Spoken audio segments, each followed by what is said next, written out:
Hello, welcome to the broadcast today. I'm really excited today because I have my friend again once more to deliberate on issues concerning the family and every other relationship that can benefit from this. So help me welcome her, Georginia Nwoke. Welcome to the broadcast. Thank you very much. You know, I'm always excited to be here. Yeah. It's so good though to be able to talk about these things and just share what we have learned in our practices, in our lives, in our personal experiences, just to share with the people who are watching us. And I know that a lot of you out there too have a lot of experience about what we're about to talk about today. So we are going to talk about parenting. So, Georgina, you've written a book Yes. on parenting, and there are many parenting books out there, really. I mean, of course, but this one is just gives you nuggets, little things here from your own experience. Tell us about how this book came to be. Honestly, this book came from the bottom of my heart and from the experiences I had, you know, as we were raising our two sets of twins. Wow. So it was a tough road and we had our challenges. And as I started writing this book, I felt no other family should make the mistakes that we made. So this is real and practical and straight to the point. Wow, look at that. So someone very vulnerable Exactly. to be able to bring things to the table so that you can help other people. How awesome is that? You need this book, let me tell you that. And also, you can see that with our book, Walk With Me, it's a devotional. My daughter and I wrote this book, as you know. And now we have it in Spanish. So, Espanol, come on and get your copy in Spanish. Can you imagine that? Anyway, so we're here to walk with you on parenting. So let us go into it. Let me just go straight into the book, okay? So page 28. It's about parenting styles, and we have, I know people out there, you watching, you know what parenting style you have adopted, or even the parenting style that your parents adopted while raising you. But today we want to look at a specific parenting style that you have called the Iroko tree parent. Yes. Okay, so I'm going to read first of all, and then you will expatiate. Okay. So your parenting style has a lot of impact on your children. When you are like what I call an Iroko tree parent over your children, you are too tough, too strong, unmovable, and insensitive to the feelings of your children. They do everything to see the rays of light, but your strong personality does not allow them to know who they are, just as an Iroko tree does not allow other plants underneath it to see or experience the rays of sunshine. I don't know if you know what Iroko trees are, but they are big, big trees. Okay, now, so let's expatiate. You know, who are Iroko tree parents? I would say, like you said, Iroko tree is huge and mighty, right? And anywhere it exists, no plant or vegetable can grow underneath Iroko tree because all the sunshine is covered by this tree. So parents that are like that are always very tough in their parenting styles. They don't listen to their kids. They don't want to know what the children are feeling. They don't want to know what is going on in their lives. And it's like, do what I say, do it or leave it. You have to take instructions from me and that's it. Take instruction, and there's nothing wrong in instructing our children. There's nothing wrong in directing them and leading them on the right path. However, when we are not listening, that's the most important part that a lot of young people out there who I have interacted with, and I'm sure you have interacted with them, what they always say is that their parents don't listen. And this is all part of the parenting style that we're talking about, right? So, how can young people have joy despite this Iroko tree parenting that the parent adopt? Basically, what I tell people, whether they're children or adults, there must be a way of communicating to someone. If your parents don't listen, write a letter, write an email, send a text. Usually when parents or anybody reads an email or reads the text in their quiet moment, you know, definitely that person will have a sober reflection and then begin to give thoughts to what the child is saying. Wow. Because no parent wants Yeah. to lose the child, right? That's right. Yeah. Yeah. Wow, that's awesome. I mean, today we just want to focus on children, young people as they grow, because despite what is happening in their families, they need to take a hold of their own lives, Yes. right? And live their lives and become better people in for their future. And you have talked to me also about one other tool that you call town hall Meeting. meeting. Okay, tell us about that. I'm so curious. Town hall meeting, I also talked about it in my book, right? And it's one of those styles we use in our family to be able to communicate as a family unit. And I remember this time, one of my twins was having a fight with me. And then the twin sister joined in the fight. So he discovered that both of them were kind of giving me silent treatment. And then I was disturbed. So I had to call this town hall meeting and we all sat around and I said, hey, what's going on here? Because I noticed that you guys are kind of giving me silent treatment. And one of them said, Mom, the truth is that you don't listen to me. And Wow. I broke down and I wept. And I thought I'm a very good listener, you know, with my clinical skills, with my experiences. I thought, oh my God, I'm a very good listener. But that really hit me so hard. And I kind of apologized and were able to process what was going on at that time. Wow. Because town hall meeting gives every child, even the adults, opportunity to pour out their hearts, right? Yeah. Awesome. So town hall meeting is just like, okay, let's have this family meeting.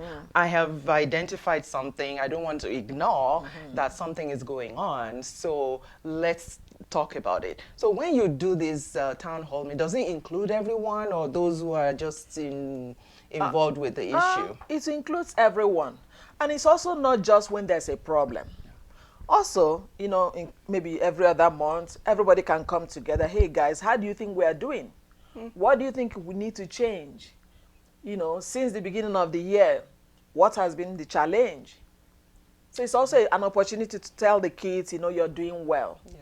You know, these are also, you know, also for the kids to be able to know that if they need support, that you're there. Basically, it's open. Yeah. Open communication.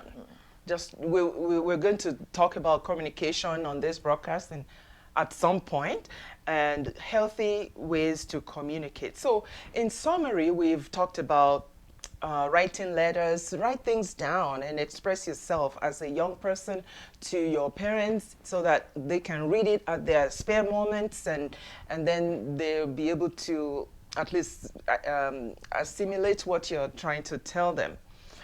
Also call the town hall meeting. So can anyone call that meeting? Could it be the child or the young person? Yeah, the child can. You know, dad and mom, I would like, there's something I want to say. You know, most times families sit around the TV area and they're watching TV and all that. The child can say, hey, dad and mom, there's something I want to talk to all of us about. Wow. And the child can express themselves. But it also comes for the child to feel that safe, have that emotional safety to say that. It also depends on the styles that the parents are using to raise the children. Because if children are raised in an environment where they are emotionally safe to express how they feel, they wouldn't have any problem doing that. But when children don't have that emotional safety at home, of course they'll be scared. Yeah. And they're not able to express themselves with their parents, and they will try it elsewhere, and those people may give them wrong advice and suggestions that won't make their life better. So, what is the best parenting style to adopt? The best parenting style is actually getting involved with your children, listening to them, and it can be what it can be like a sandwich of different styles. There are sometimes as a parent you have to put your feet down and say no, and the kids will understand it when you say no. There are sometimes as well when you have to give them room, to make some decisions, even though you know what to do. Even asking them, what do you think about this that we want to do? Yeah. How do you feel about this? So through that way, the children begin to get involved, knowing that their presence at home is being acknowledged. Right. And they're not just there as somebody to be seen and not heard. Right. That's so including them in a lot of Exactly. decision making, even. Exactly. And I mean, not putting things on them in terms of like, okay, here's the financial problems that we're facing, so you have to do this or that to bring, but just to include them in certain decisions that need to be made and let them know that yes, they are important. What children want to know is that they are loved. They are so loved. Even when we have disciplined them, we need to also make sure that they know that we love them. That's why we're disciplining them. Okay. I'm going to add something. Even Right. that decision making can be as when the child is as young as even 3, 4. Like asking the child after the child, had showered, do you want to wear your red shirt or do you want to wear your yellow shirt? And the child can say, I want to wear the red one. And so long as the shirt is clean, allow the child wear it. But what we see is that a lot of parents want their children to dress to impress them as parents, not for the comfort of the child. Yeah. So once the child can even make small decisions about things that concerns them, they grow up learning how to make their own decisions. That's right. Because what we see these days, a lot of young adults or young persons are around and they can't even make decisions concerning themselves, even when they're in college. Yeah. Because we made it for them all the time. Exactly. Yeah. So it's important. Any other advice for young people? Because my heart really goes out to young people, and it's important because I have had issues too with my parenting style at one point where I was like almost that Iroko tree parent. And so this is how our book came to be actually, because my daughter and I began to look at things and I began to express some of the things I believe that I did wrong, and she's like, yeah, and so so we started to apologize to each other, mostly from me, and then to learn how to really listen, how to really be there and just acknowledge and just make her feel like she's loved and she's able to make her own decisions. So now, some of the things that we've talked about now is writing letters. There are also other things. There are counseling opportunities, resources in our city, in the cities, wherever you live. Take advantage of these counseling sessions and don't isolate yourself. Because of all these things that's happening, there are a lot of the young people, they just isolate themselves in their room on their phones, or just not wanting to talk in the house with their family members. And then we know also that in this kinds of isolation, you may be introduced to drugs and other things, and then you succumb to numbing the pain of the hurt that you're feeling. So yes, like we have said, ask for family meetings, ask for the town hall meetings, like Georginia will call it, and then express yourself despite all that is happening. So now let's look at one more thing from your book. Okay. And I'm going to look at how important fathers are in the home. Fathers are so important. God wants fathers to be part of their children's lives.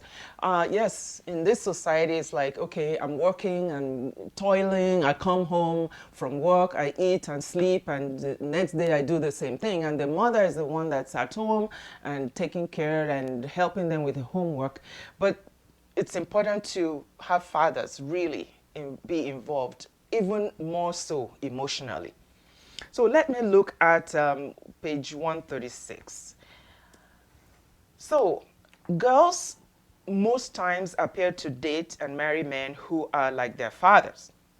If your children have positive experiences with you growing up, it will positively impact their lives in the area of choices they make, ability to make the right decisions, relationships with men, self-esteem and their sense of self-worth and self-acceptance.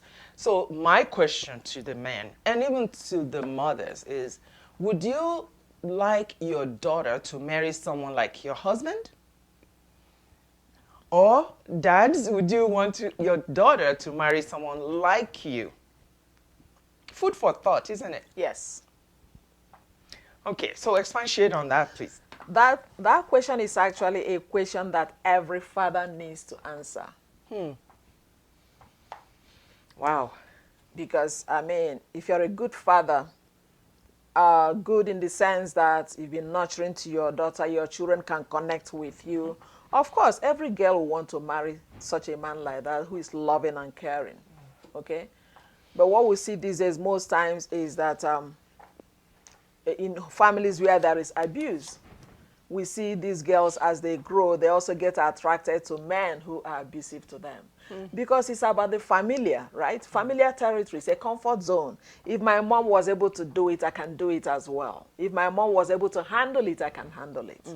You know, without realizing that this is very unhealthy and traumatizing. And even a lot of single mothers are doing a lot of good jobs these days, you know, where maybe in these families, maybe the father is passed away, you know, or maybe the family is separated or divorced. Right. So a lot of single moms have stepped up to the plate, you know, to look after their children and to be able to nurture their girls in such a way that they're able to recognize healthy relationships when they see it. Wow. Yeah. Yeah. So fathers, can you answer that question? I wouldn't mind if my daughter marries someone exactly like me. Or are you going to say the opposite? And this is food for thought, so that you're able to go back now and say, okay, how am I going to be a better father? And how am I going to make sure that life is better for my children when they grow older? Okay, so one thing that I just want to also express is forgiveness. And we're going to have a whole episode on forgiveness, but for now, our children need to learn how to forgive their parents and vice versa, but mainly because we're talking about children today, mostly focusing on children, learn to forgive because forgiveness is very important, right? Can I ask you something? Because that word forgiveness is such a big word, you know. And when children are born, the first adults they have in their lives are their fathers and their mothers. And those are the role models they see. Those are the examples they see, right? And they expect that things will be done in the right manner and in the right way. And a lot of children, you know, have experienced traumas even in the hands of their parents. Yeah, definitely. So how does a child forgive a father who has always put him or her down? How does a child forgive a mother who has always called him or her names? How does that child start dealing with that? You know, my recommendation would be that these children, as they grow, and if parents notice any withdrawal or isolation or signs that your child is not happy, you know, take the child to counseling to receive some support, so that that child will be able to express how they feel without judgment, and then they can start healing. Right. Because healing is a long journey. Yeah, yeah. And also, you know, forgiveness is also like a modeling. That, when the parents have modeled how to forgive or how to ask for forgiveness from their children, then it's a modeling piece. Yeah. And when you offend your child, which some people don't think, oh, I don't offend my children, but we do. And we're able to be humble enough to ask for forgiveness. Exactly. So one of the things in our book, Walk With Me, is Finding Forgiveness that my daughter wrote as a poem here. And I'm just going to read it for us today. Finding forgiveness. Can I not journey without my sin? Bitter reminders of a damned, untamed soul, crying out for forgiveness. Is there purity or cleansing for a murderer, an immoral or a lying tongue? Who holds the same unfortunate fate, identical to my own? Is there life in this self-affliction? Can my hand work to attain? Will godly ambition be sufficient, or deprivation turn the heart of a king? Shall I throw myself at the mercy of destruction to ensure my release, or turn to God himself? His hand of mercy will be on me. Wow, that's very profound. That's powerful. So if God can forgive us, we can forgive each other. And as parents, we can ask for forgiveness. As children, we can also ask for forgiveness. And especially we can ask for forgiveness from God when we sin or when we offend one another. Any final thoughts? What I'm going to add there is that, you know, sometimes it's difficult to forgive, but forgiveness is actually for us, not for the person who has offended us. Right. Because forgiveness releases us from the pain of the past and helps us to move forward. It's like somebody who is swimming and you're carrying a rucksack behind you. Of course, the person is going to drown, right?